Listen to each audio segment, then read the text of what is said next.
already on, should've already known. Act accordingly, you're in wrong. Ain't got a nipple here, gotta get my clone. Don't smoke, but I still stay stoned. Ain't high on cheap and Buddha.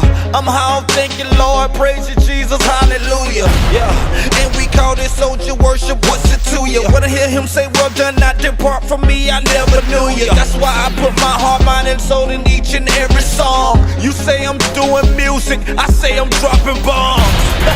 I declare war, it's on and popping and stopping. It's not an option, so there's nothing that we need to discuss. We call this the takeover, be careful, cause all your friends and family may already be rolling with us. And soon and very soon, it ain't long, but Jesus is gonna come and take us home. You're running out of minutes like a cell phone, and if you are just showing up, look here, I am already gone. I'm already gone. I'm already gone. I'm off in a zone. I'm already gone. I'm already gone. I'm already gone. I'm already gone. I'm off in a zone. I'm already gone. The enemy's a coward and I see his knees are knocking. Just because you're yelling on the track don't mean the train is stopping. You can even join us, step aside or get rolled over. I see the curtains closing, show's over.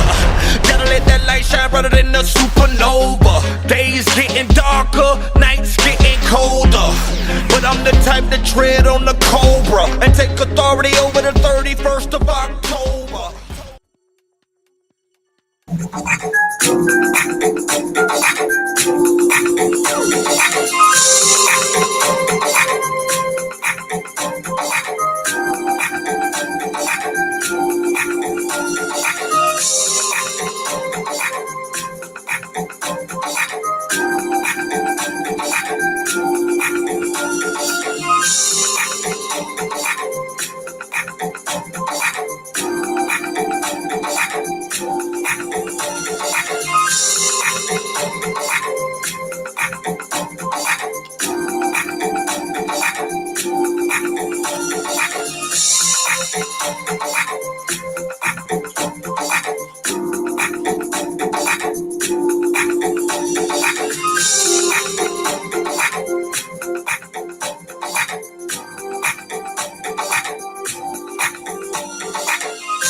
Good morning, everyone. This is Dr. Joe Blake on Point Podcast. Welcome this morning to a great show. Always good information we're going to share with you today. Just a little housekeeping information. I want to let you know the On Point Podcast is going to be featured on the On the Mark TV television channel. I'll get the channel information for you, but it's going to like almost like 5,000 stations going to be featured there and shared. Again, I'll get the information on the Mark TV. That's a part of the Network Together. The Network Together is the networking group. We're all entrepreneurs and business owners. We're a group of business owners that we share networking information with one another. We grow our business together. And On the Mark TV is one of those broadcasting companies that we help commerce and network with one another. We're a network with heart-minded, heart-centered business owners, and we get the word out.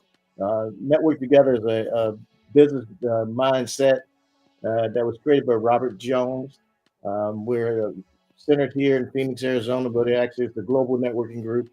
I'll give you more information about that at a later date, but it's a wonderful group. But we're going to be on the Mark TV as well.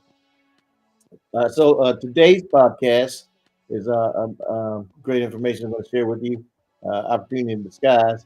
And again, I have my son, my namesake. Well, my dad's namesake, my name, and then my son's namesake as well. Uh, Joe Blake the third's coming on here. Let me bring my son here. Let me kind of introduce my young man here. He's a military veteran, like his daddy.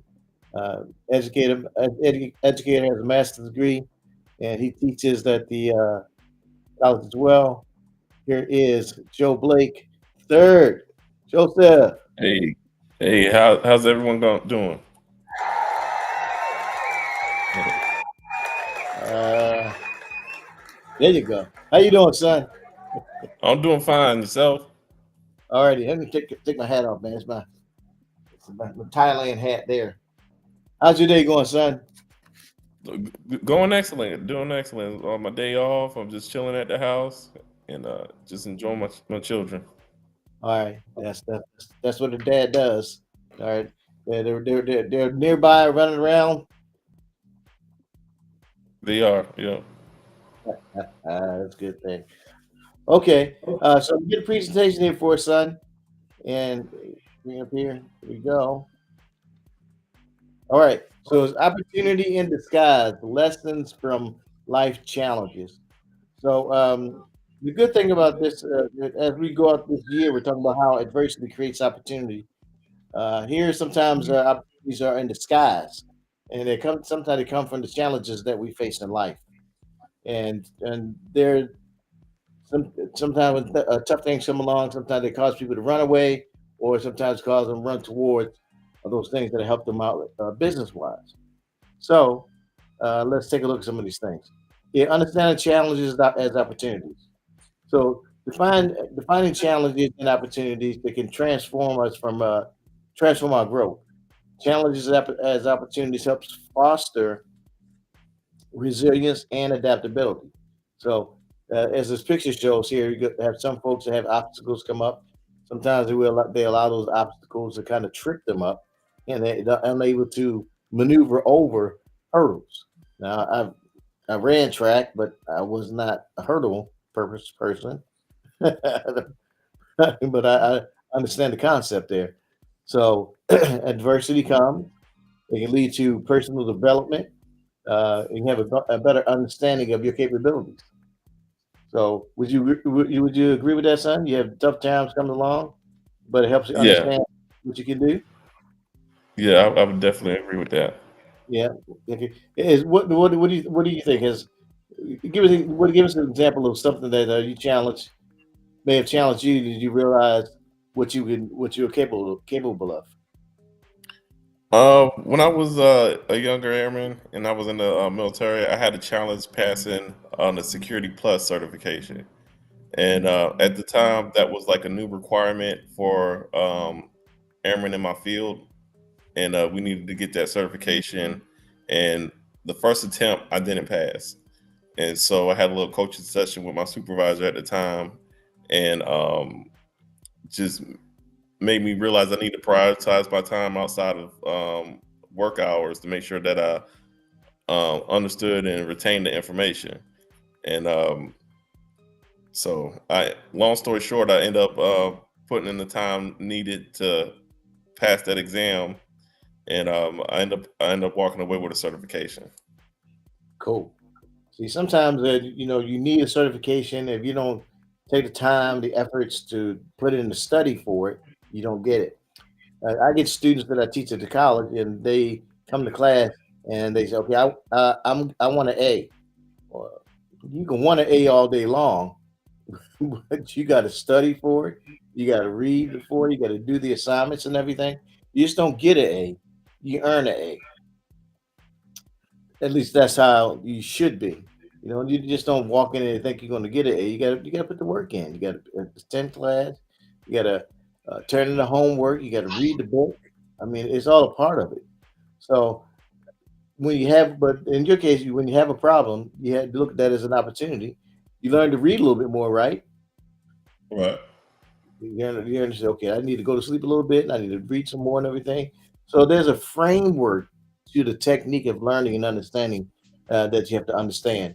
And that framework, uh, when you understand it as a framework to it, you take the initiative to get into it. So you got to take that negative perception out of your mind. You got to construct the ideas and the insights, and uh, look at problem solving. So, how do you define, or how do you, when you see a problem, what are some of the things that you go through to kind of to fix or correct your problem or a problem? I try to look at it objectively and historically. When I say historically, I try to look at how did it become a problem to begin with, and then Okay, that kind of gives me a different perspective, and I can kind of troubleshoot how I'm going to approach it. that is a good. That's a good objective there, son. That's a good way to see it. Okay, well, how did I get here? What caused me to get in this spot right here? Did I study enough? Did I not study enough? Okay.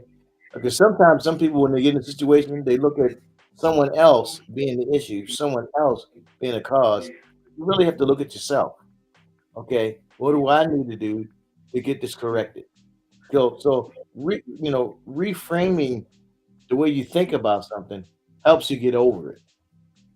And not reframing you, the person reframing it, not pointing at someone else being a problem, but you got to look at yourself and what you're doing and what you need to get done to make it happen.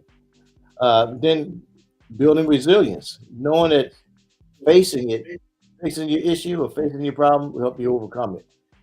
You've heard of the term fear, right? I mean, we may have to go over to say this again. But fear.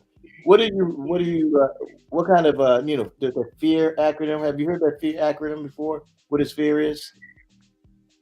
Um, I vaguely remember it. I feel like it's fear ever. It's I want to say. Go false ahead. evidence appearing real. Okay. Yeah, Yeah, I can't. It's been a while since I've heard it, but yeah. So most of society hear that one right there. False, yeah, face fear is false evidence appearing real. Da, da, da, da, da. Now when it's there, that fear is there. It's fear. mm, Ain't nothing false about feeling it. Oh my God. If a tiger's right over, see the picture of me when I was in Thailand with the tiger? hmm That tiger was real. That tiger was there. Oh, I have a picture later. This is something that God gave me to, and I've shared this before on the channel. But fear, you face every adversity rapidly, right? Face every adversity rapidly. As soon as that fear comes up, boom, knock it down. As soon as it comes up, okay, I'll see you fear, boom, knock it down. As soon as it comes up, boom, knock it down. Because if you don't face that fear and address it, it's going to build up, build up, and build up, and build up. And then it's too big for you to handle it. As soon as it comes up, boom, knock it down. Oh, I didn't pass that test, boom, bop, knock it down. I got to study and do some more to get over it. Because if you don't face your fear and address it, it will keep running you down.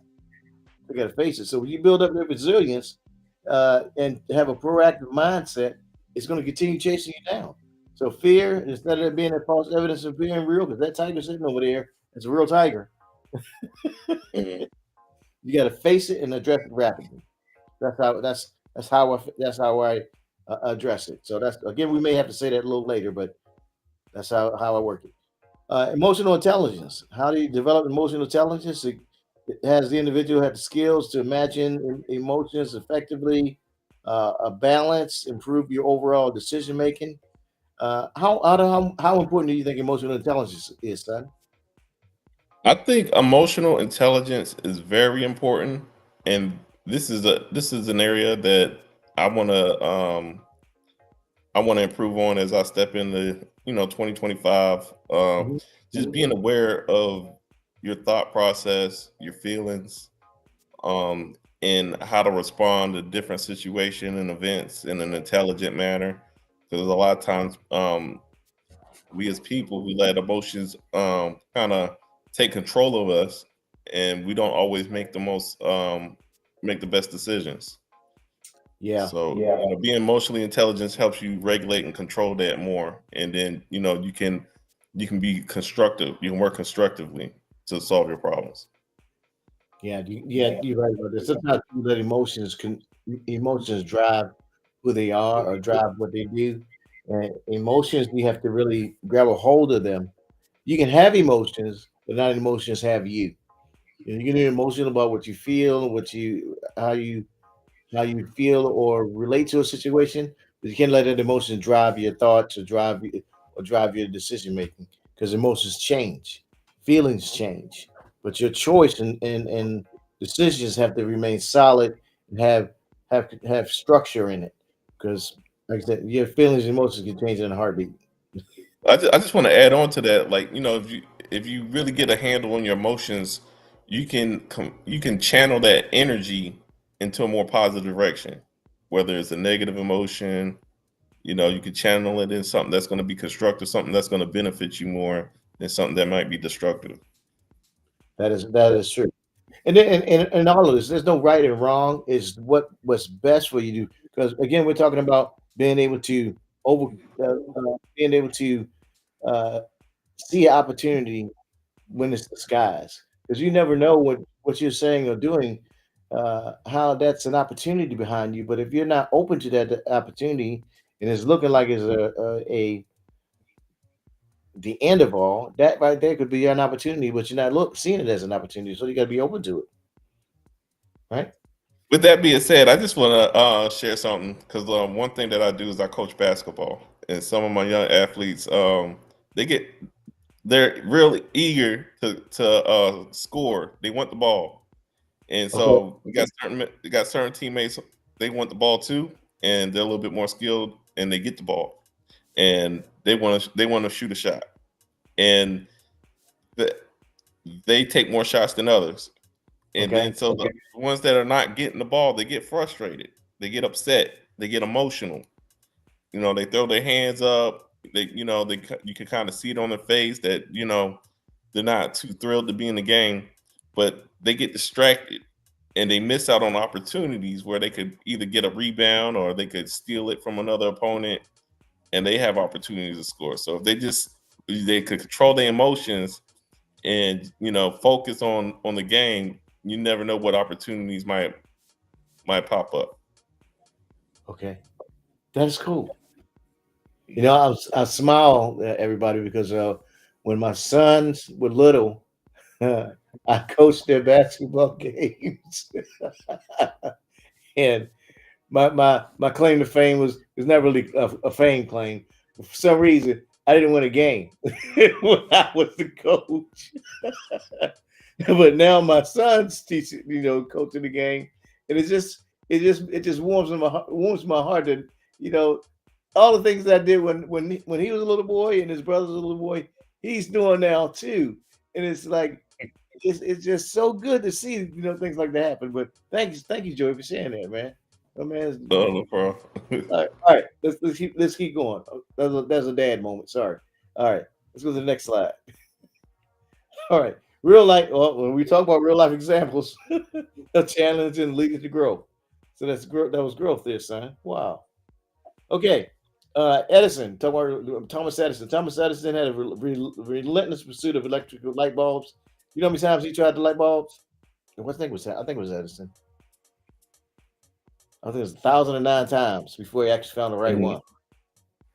How many times are you going to try again until you find the right one? It depends on how determined you are.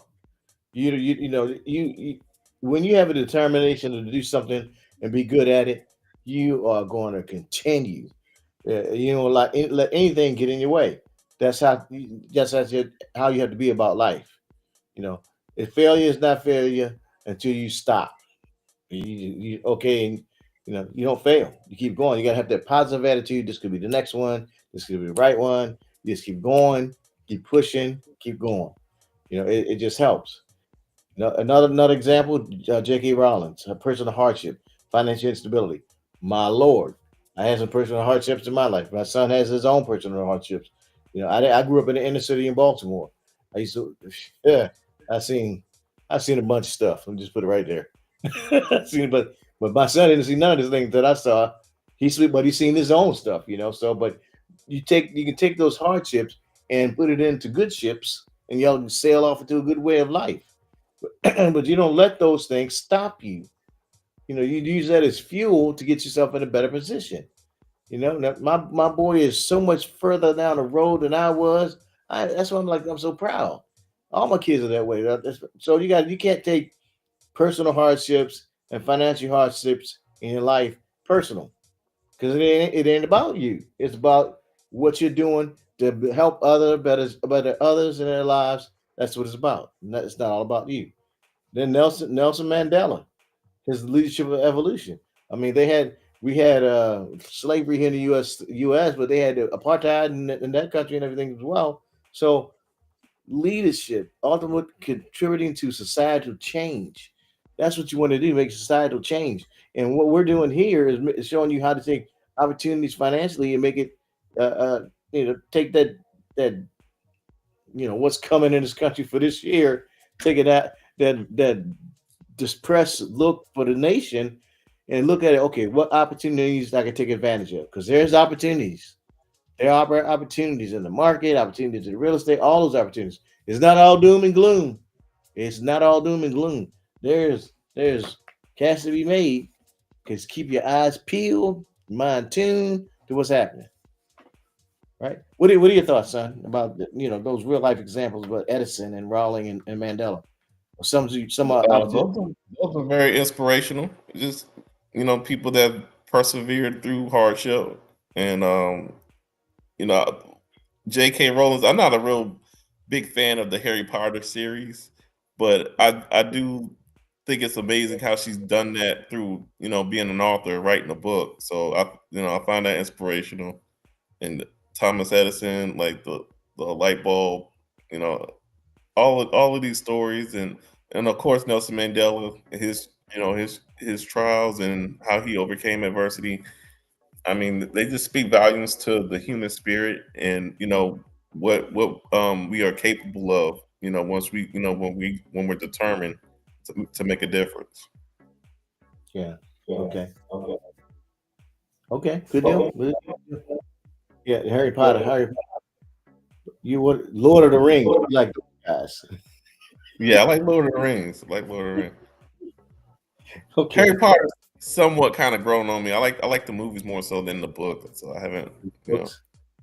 Yeah. Right. So it's your mindset influences your behavior more so. The way you think controls, kind of influences your behavior. So your mindset as an individual has a direct effect on your challenges, how you face a challenge, how you think. Well, uh, I could have thought, because when I was 18, they had told me that if you're 18 from the inner city, your chances of survival is either you're going to be dead or in jail or on drugs. That's what I was told. Dead in jail or on drugs. So I could listen to that, paid, went that direction, or did what I did. No, it's got to be more than that, man. Let me just bounce and see what else out there. So, but you have to be willing to engage, willing to learn, and overcome those obstacles. You got to be able to do that, and then you got to grow through that growth and that mindset change. I had to. It was like in the Bible. What did God say? What did God say to Moses?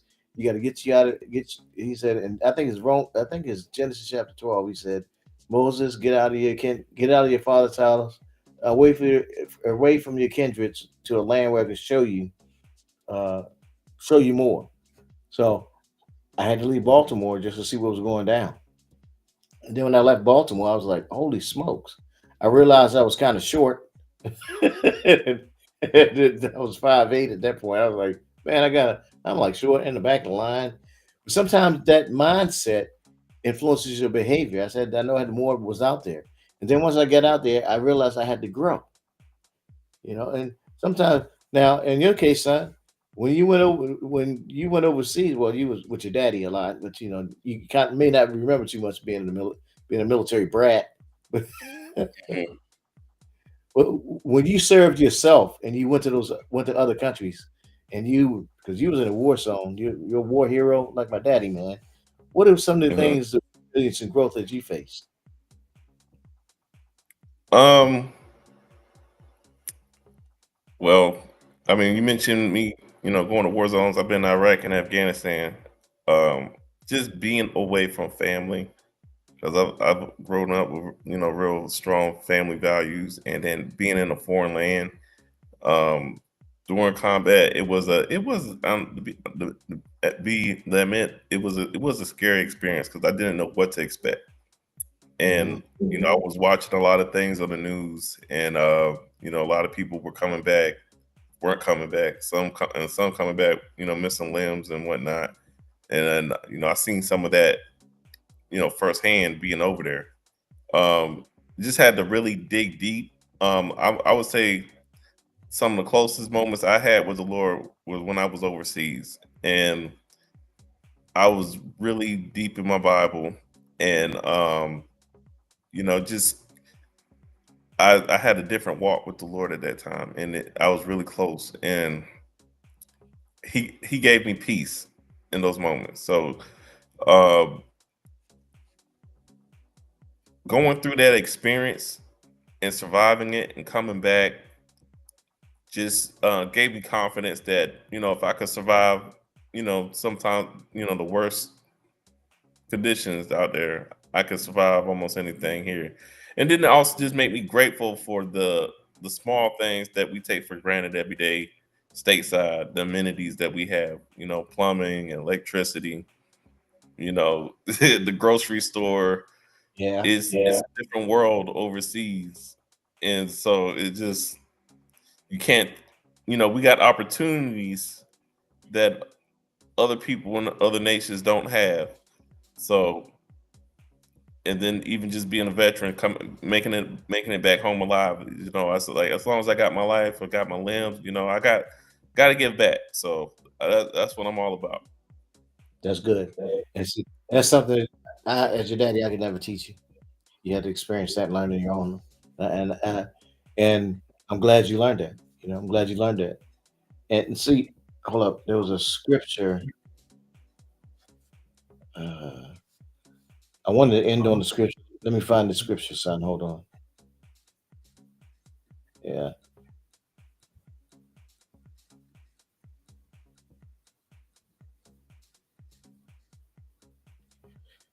we're gonna end this session because it's going to be two parts of this class.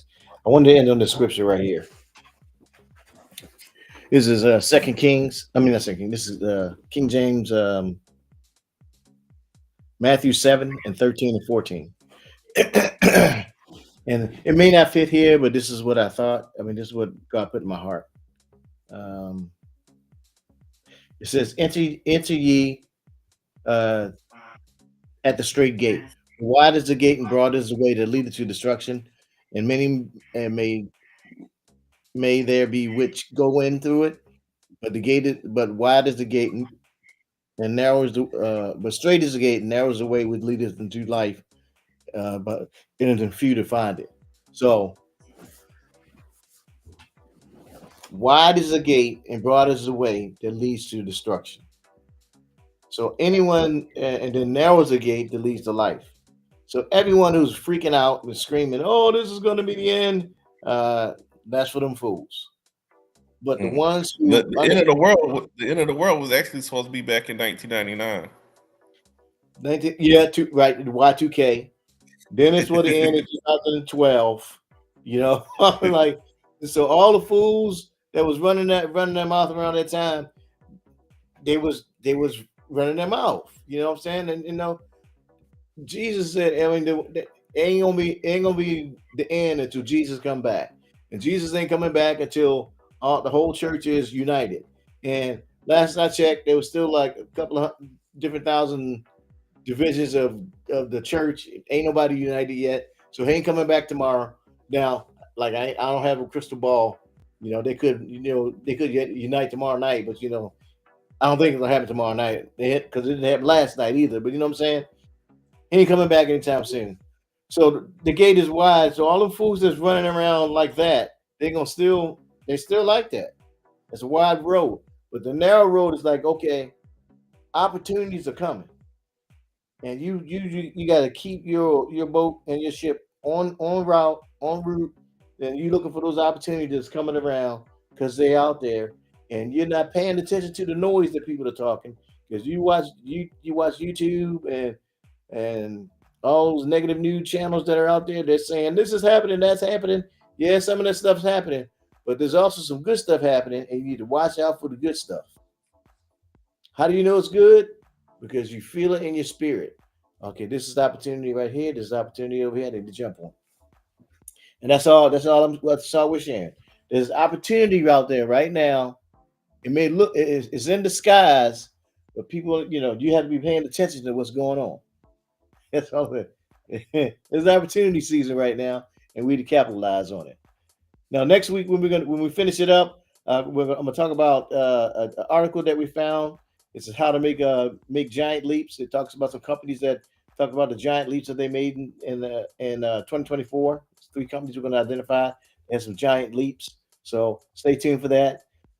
We're going just remind everybody that here's a QR code to download the book, how to build financial legacy. That's the best-selling book from published last year.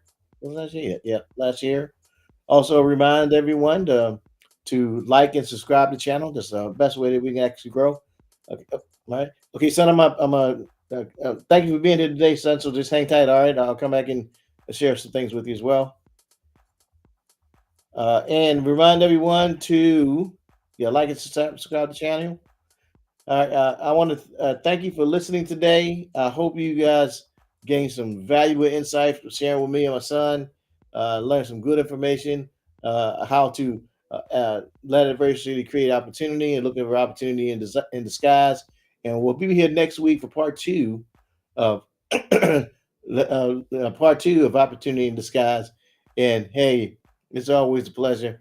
Just to remind you to stay tuned, stay informed, and stay on point. We'll see you again next week. Have a wonderful and great weekend.